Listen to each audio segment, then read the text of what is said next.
ہمارے اپنے اعمال کی وجہ سے قوم نے اپنے اعمال کو درست کرنا ہوگا. امالکم اعمالکم، فرمایا جیسے تمہارے اعمال ہوں گے ایسے ہی تم پر حکمرانوں کو مسلط کر دیا جائے گا.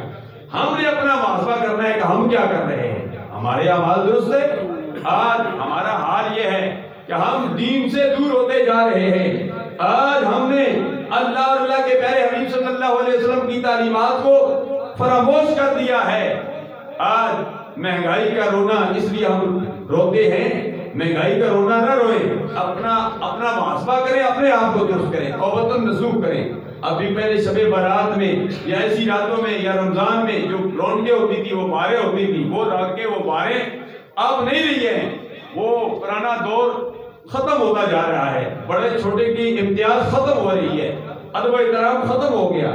اب بیٹا باپ کو نہیں پہچانتا. بیٹا کہتا ہے میں تم سے بڑا ہوں، علم میں بڑا ہوں، تقوی میں بڑا ہوں، جو میں سمجھتا ہوں تمہیں کیا پتا ہے. باپ کو کہتے ہیں باپ باپ ہے. بیٹا PhD بھی کر جائے، باپ ان پڑھ بھی ہے، پھر بھی باپ بیٹے کے لیے ولی ہے. پیر کا وہ حیثیت رکھتا ہے باپ. اسی طرح ماں بھی پیرنی کی حیثیت رکھتی ہے، اگر کیا ان پڑھ ہے جیسے بھی ہے، لیکن پھر بھی باپ کا جو تجربہ ہے وہ بیٹے کا نہیں ہو سکتا. بیٹا اس مقام کو نہیں پہنچ سکتا جو مقام باپ کا ہے. باپ باپ ہے، بیٹا بیٹا ہے. ہر ایک کا اپنا اپنا